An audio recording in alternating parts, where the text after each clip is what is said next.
Desde el inicio de la institución, desde 1981, empieza a hacerse un montaje de un altar de muertos, recuperando esta tradición tan mexicana de honrar a los muertos.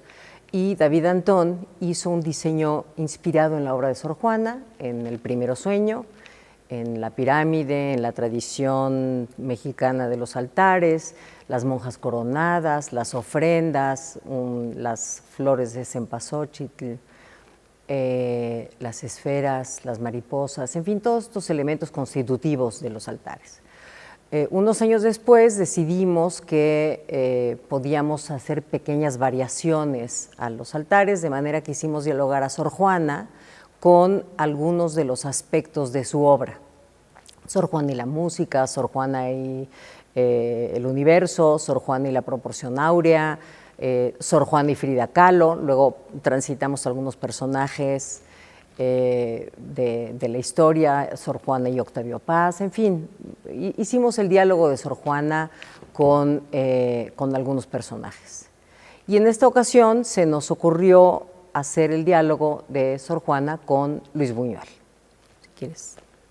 Bueno, como ya se dijo, a lo largo de los años el altar ha transitado de una ofrenda monumental muy tradicional a altares mucho más contemporáneos, en donde los llamamos altares de autor. Distintos artistas plásticos venían a intervenir estos altares. Se hicieron de igual forma altares dedicados a Octavio Paz, ya se dijo, María Félix, Juan Gabriel incluso, en donde, bueno, pues la gente viene aquí a celebrar el Día de Muertos, una tradición tan nuestra, tan mexicana, y bueno, se brinda con un chocolate caliente, pan de muertos, por supuesto, y en una institución que año con año va transitando en esta ofrenda. Como ya se dice, este año son 40 años de la muerte de Luis Buñuel, a quien está dedicado este altar de muertos.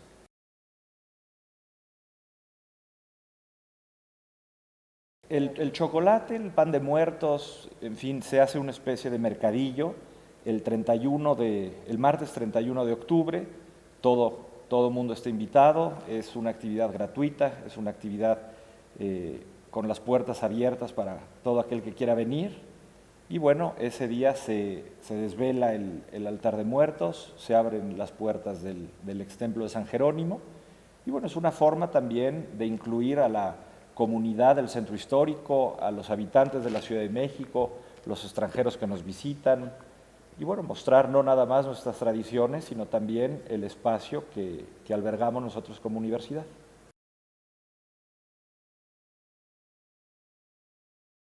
Bueno, este año regresamos a los altares tradicionales. Hubo a lo largo de distintos años instalaciones de artistas invitados en donde pues se hablaba de la muerte, se hablaba de la fiesta tradicional que tenemos, pero dejando de lado estos elementos que necesariamente son parte de nuestras tradiciones, las flores de cempasúchil, el pan de muertos, las calaveras. Este año se hicieron 22 calaveras para esta escena que tenemos detrás de nosotros. Por supuesto, las cosas que le gustaban a la persona que está dedicada a la ofrenda, en este caso Luis Buñuel, con distintas escenas de películas conocidas suyas, las más conocidas, en fin, Viridiana, Los Olvidados, el discreto encanto de la burguesía. Entonces son estos elementos que necesariamente tienen que formar parte de las calaveritas de azúcar, las veladoras, y bueno, todo esto se hace, las cadenas de flores de papel, gracias a un equipo maravilloso que tenemos en Difusión Cultural y que logra amalgamar a los estudiantes que forman parte de esta actividad, ¿no? Entonces, es gracias a un equipo de trabajo increíble que une al estudiantado y es una forma de crear sinergia con todas las personas que estamos aquí, sea trabajando, sea estudiando, y que todos formamos parte de este altar.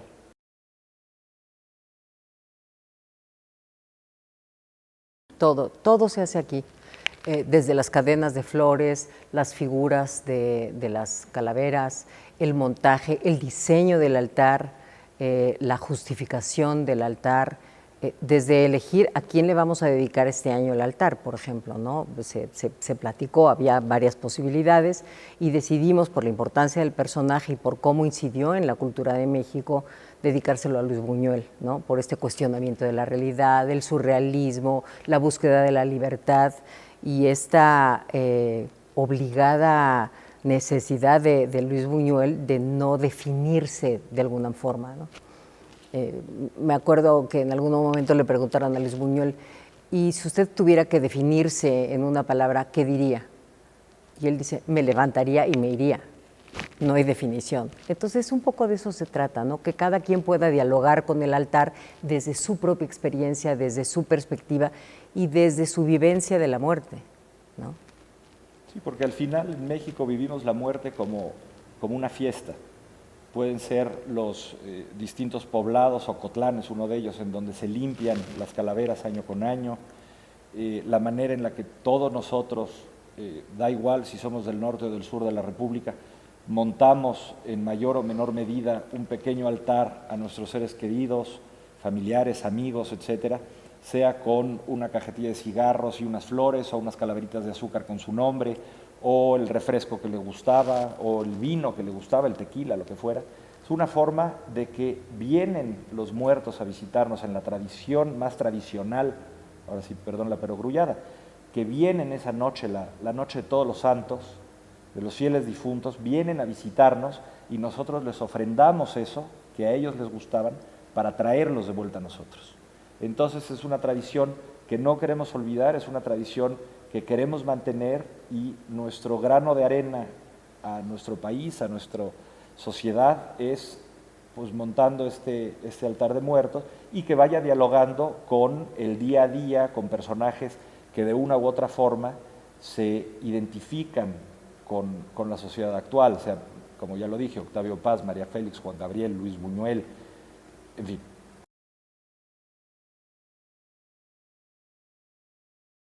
En este altar lo que decidimos fue hacer distintas escenas inspiradas en las películas de Buñuel, en algunas de las películas, porque hay muchísimas, ¿no?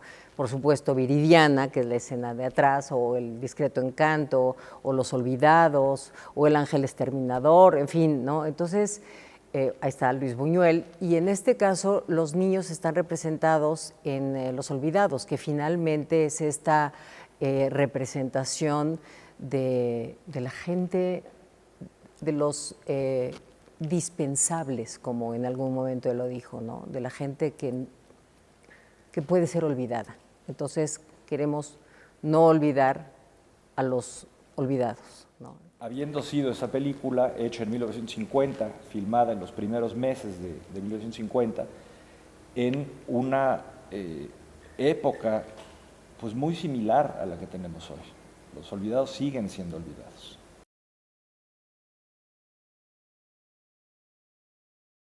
Generalmente el Colegio de Gastronomía propone algunas cosas, por supuesto el chocolate, el pan de muertos que se ofrece el día de la inauguración y a veces participan también en la elaboración de la ofrenda. Lo que sucede con la ofrenda es que estos platillos que se presentan tienen que preservarse, entonces no obligadamente se cocinan, sino se genera como la escenografía, exacto, se presentan y luego pues nada, hay que sacarlos, ¿no? Pero el Colegio de Gastronomía sí participa en nuestro restaurante escuela, diseñando mes con mes distintos menús y por supuesto en el mes de muertos pues hay un menú diseñado específicamente para esta fecha, para conmemorar estas festividades.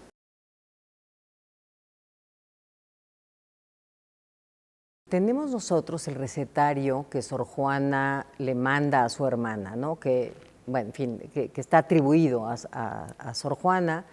Este recetario se reinterpretó de manera que la gente pueda cocinar en la actualidad un recetario que estaba integrado por algunos ingredientes, pero sin medida y sin un sistema específico de cocción, por ejemplo, ¿no?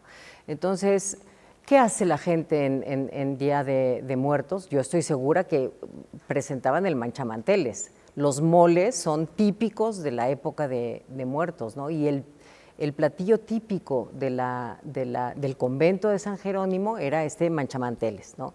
Y por supuesto todos los dulces, ¿no? Los antes, todos los dulces hechos de yema de huevo con azúcar, en fin, todos los buñuelos, las calabazas, todo este tipo de platillos inspirados en la época, también en la época que tiene que ver con la época de recolección de estos frutos, de estos productos. Los alimentos que los estacionales, ¿no? Un manchamanteles es como un mole delicioso, hecho también de semillas. No tiene chocolate, porque todavía no se usaba, no tiene chocolate, y está hecho con carne deshebrada y con algunos de los elementos del mole, muchas semillas y jitomate, en fin, ¿no? Es una difícil receta de hacer porque hay que hacer todo pues desde artesanal.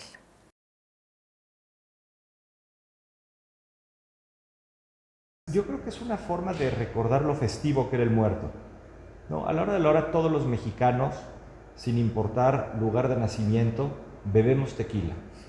Todos nos gusta el mezcal, nos gusta el poder estar con la gente que queremos, el poder estar brindando, conviviendo con nuestra familia, con nuestros amigos. Entonces, yo creo que más que el tequila sea un elemento de Día de Muertos, es un elemento mexicano, es un elemento que utilizamos como una manera de fiesta.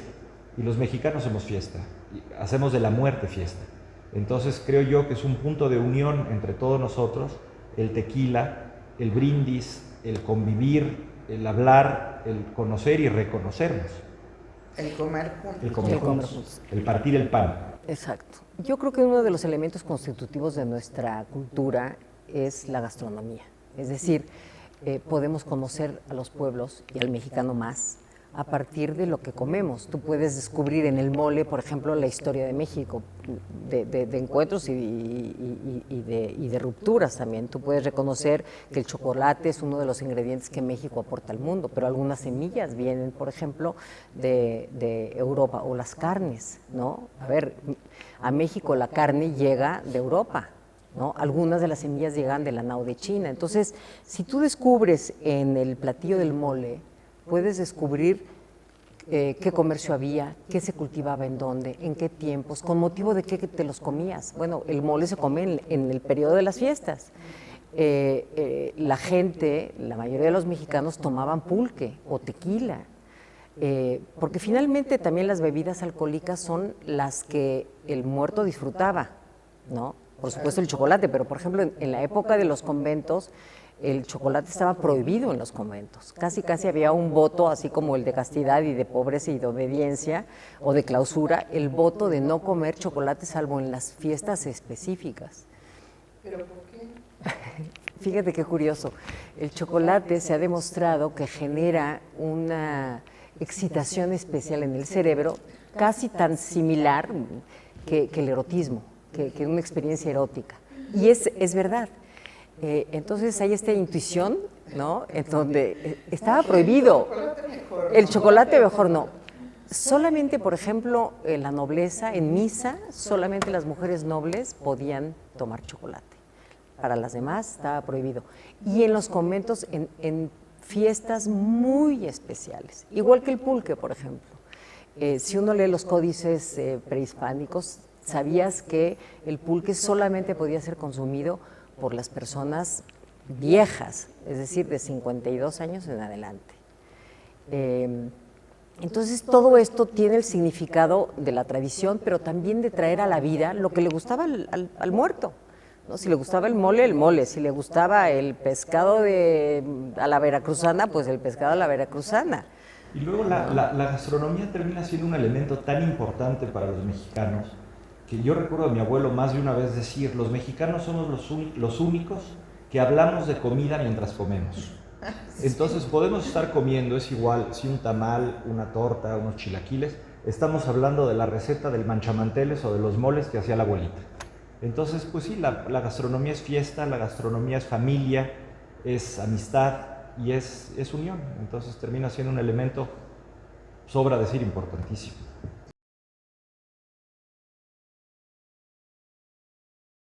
Sí, claro. Yo también. Sí. Es una ofrenda dedicada a nuestros muertos, a mis papás, al papá de mis hijos, a amigos queridos, ¿no? Por ejemplo, un altar que vamos a montar en esta ocasión en el coro bajo está dedicado a la mujer, al artista que hizo el montaje de estos altares durante muchos años, Laura Arellano, Lalita.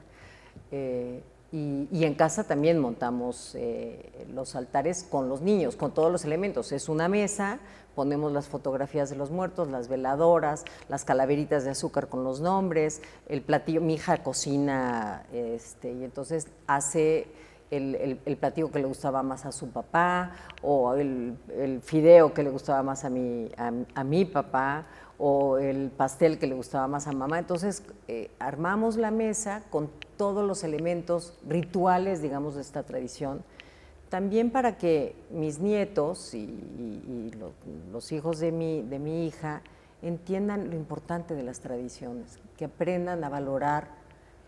A ver, si uno piensa en la etimología de las palabras, que es la historia, la palabra tradición significa lo que se entrega como valioso. Entonces, si tú le enseñas a un niño las razones por las cuales haces la fiesta de muertos, les estás hablando de la vida y de la muerte, les estás hablando de las tradiciones de las personas queridas en la familia y por qué, les estás hablando de cosas tan elementales como la comida, ¿no? Las imágenes. ¿Pero qué le gustaba a la persona? Pues le gustaban los buñuelos. A mi abuela le encantaban los buñuelos con chochitos, ¿no? Y una miel que ella hacía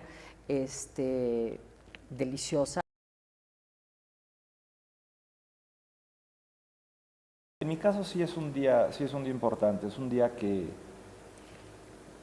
a ver, pienso en mis muertos, los pienso muy seguido, quizá más seguido de lo normal, pero sobre todo el poner el altar es una forma de tener a todas esas personas que quise, que sigo queriendo, cuya memoria sigue significándome, el tenerlos juntos en este pequeño altar, en esta pequeña ofrenda en la que por una noche, aunque sea, regresan a casa y continúan siendo parte de mi vida cotidiana los días que está este pequeño altar en mi casa montado. Entonces entro y salgo y los veo, a pesar de tener fotografías de todos ellos en distintas partes, tenerlos a todos ellos juntos ahí con las flores típicas, con las calaveritas de azúcar, todas con su nombre y bueno, es eso lo que ya se dijo, la importancia de la tradición.